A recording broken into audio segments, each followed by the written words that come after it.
Welcome to the Slop Temple. We pray this video helps. In this video, I will explain how to change your Nissan Pathfinder key fob battery. First, gather your tools.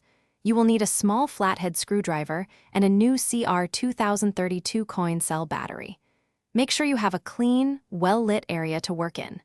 This preparation ensures a smooth and easy battery replacement process for your key fob. Now, let's open the key fob. Look for a small slot, usually near the key ring attachment. Insert your small flathead screwdriver into this slot. With a gentle twisting motion, carefully pry apart the two halves of the key fob. Take your time to avoid damaging the plastic casing. Once open, you will see the old battery. Before removing it, note which side, usually the positive side, is facing up. Carefully remove the old CR2032 battery. Now, insert the new CR2032 battery, ensuring the positive side is facing the same direction as the old one. This is crucial for proper function.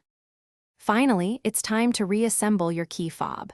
Carefully align the two halves of the casing. Press them firmly together until you hear a click, indicating they are securely closed. Now, test all the functions of your key fob, such as locking and unlocking, to ensure the new battery is working correctly. Thanks for watching. Consider subscribing if we helped you.